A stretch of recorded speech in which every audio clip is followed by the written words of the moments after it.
The West claims to take a strong line against terrorism. In January 2015, world leaders from nearly 50 nations joined with almost 4 million citizens in France to demonstrate against the killing of 17 people in Paris. But consider this. In December 2014, around 150 people, mainly children, were murdered by terrorists in Pakistan. The media reported it and then moved on. No mass marches, no meeting of world leaders. Why was this? Was it because it didn't occur in Western Europe? Or was it because the victims were Muslim? There's a little-told statistic in the facts. In the last 70 years, soldiers from mainly Christian countries have been responsible for far more human casualties than all the so-called Muslim extremists put together. Yet it seems the Western media continuously connects the Muslim faith with the killing of civilians. In truth, official estimates state over 1 million civilians have been killed by Britain and the United States in the last 15 years alone.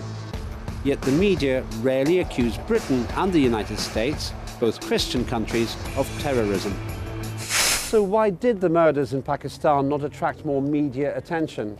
How credible is the West's war on terror? And do Britain and the United States have a case to answer against what might be called state-sponsored terrorism?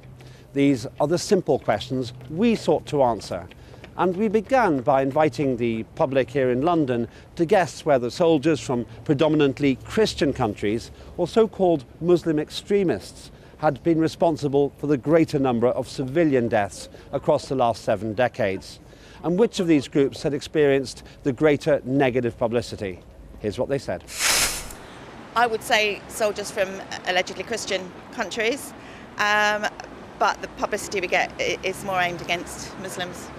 And why is that?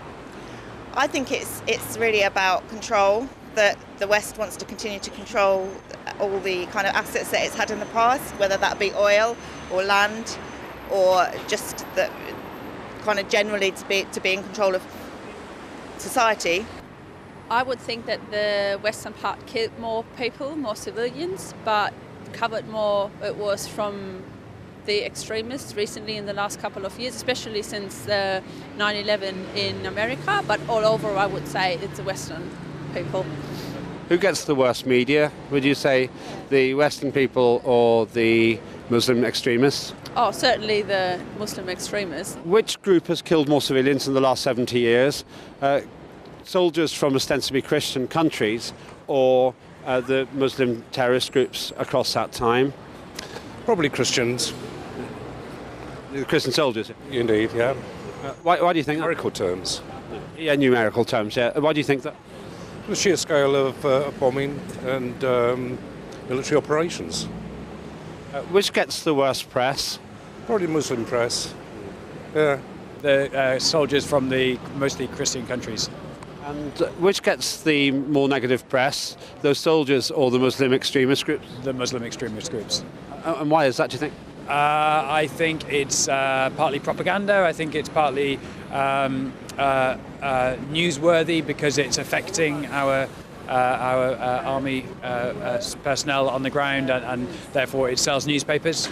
But I think if you look at the atrocities that we've carried out across the world in the last 300 years, I think they stack up significantly worse than many of those terrorist situations. And when you look at the borders in the Middle East, which are all straight lines, they weren't straight lines originally. To be quite honest, the way the situation's going in a minute, it's very hard to, really to who actually is the worst. To be quite honest, I can't really answer that. Who gets the worst press? At this present day, at the moment, it has to be the Muslim side of the religion, yeah. So who has killed more civilians in the last 70 years? Military forces from Christian countries or so-called Muslim extremists? And which of these groups has experienced the greater part of negative media coverage? We asked our experts to clarify the facts of the matter. It's soldiers of the Christian, because we have seen that how many million people being killed in Japan, how many million people being killed in Europe when the Second and First World War. They are the Christian military, not the Muslim military. This is what happened in the ground. This is a lack of the Muslim countries' media, because they don't say the truth all over the world. It's because the international community don't get the truth, and they forgot. They forgot what happened. They forgot that Hitler killed a million of people in Europe, and even American, they killed a lot of people, and the French killed a lot of people in Africa, and they forgot this. I forgot all of these kind of things, and just remember what happened recently. I think without a doubt we know that it's been mainly many of these soldiers from Christian countries, Christian majority countries, which have killed many people in the name of democracy and freedom. And actually they're the ones that have received the least negative coverage. And I think that's what angers a lot of Muslims around the Muslim world. If you look at, for example, Sykes-Picot, the plans that were put together to carve up the Muslim world, those plans have impacted the Muslim world so much. They weren't borders, they created scars in the Muslim community. And yet, within those scars, we've had to suffer and we've had to toil and struggle. And yet, when Muslims try to change their condition and to be free from this oppression, they're the ones that are seen as extremists. We know that Britain and America have been responsible for the deaths of over 1 million civilians in the last 15 years. Does this make those states guilty of terrorism? The public said this. I don't think it's a form of state-sponsored terrorism. I think that we have a lot of issues and we're dealing with them in the wrong way. I wouldn't call it terrorism because I genuinely don't believe that's the fact, but I think we need to take a long, hard look at how we are dealing with issues, and rather than trying to fight fire with fire, come out with some better solution that is, obviously agreed by UN and other people, but education's a good starting point, and not just going in guns blazing. I totally agree, and I think there's a lot of sanctions as well sometimes put on countries as well, which I'm not too political, I'm not too involved in politics. I don't have an interest in general, but when politics have arguments or whatever with different countries, I feel civilians suffer for no reason. I think that would definitely require them to answer those questions, because I can also imagine a lot of these deaths would have been in a relatively small number of countries: Iraq, Afghanistan, maybe Pakistan, some other areas in the East, basically. So yes, I do think they should be answerable for those questions and for those killings, basically. Yeah. If it's done in accordance with United Nations agreements, then I don't think we could classify it as such. Of course, like if they do terrorise other people, of course you should call it terrorism as well. But obviously, because we are Western people, we don't do it. Mr. Blair has got a lot to answer about all of this when he joined forces with the American president, what was his name, Bush, I think, yeah, Mr. Bush, so when they got together and certain elements weren't really looked into properly, they just went gung-ho and away we go and that's it, This is clearly an unsettling question for the British public. We invited our experts to share their point of view about the relationship between the West and what could be called state terrorism. Actually, when we get back to the 9/11, if we talk about 3,000 people, if we believe in these incidents, how many people being killed by the American in Afghanistan and in Iraq? It's millions of people. Comparing with the 3,000 people. Here is they create a war, and what they are waiting for? A reaction, a peaceful reaction? I don't think so. When they are killing innocent people, civilian innocent people in Afghanistan and in Pakistan, in Iraq and in Libya or Syria, wherever, and then they want no reaction from these people. We cannot accept this. This is a state terrorism, actually. This is state terrorism. When they attack a country and they kill 1 million of innocent people just for a few people, they train them, actually, and they provide them their weapon, and then they go their land, the other land, and then they kill innocent people. Yes, this is a state terrorism, actually.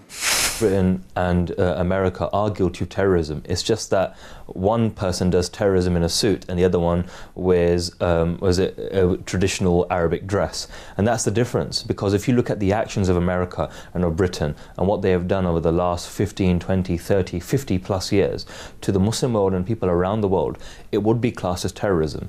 If we class the killing of, let's say, 12 people as terrorism, and rightly so, what would you say about a country that uses the lives of and uses freedom and democracy as a ruse, as a way of attacking innocent civilians, of drone strikes, of Guantanamo Bay, etc.? It is terrorism, and if you speak to most Muslims, they'll tell you it is terrorism. It's just that it's not called by that name.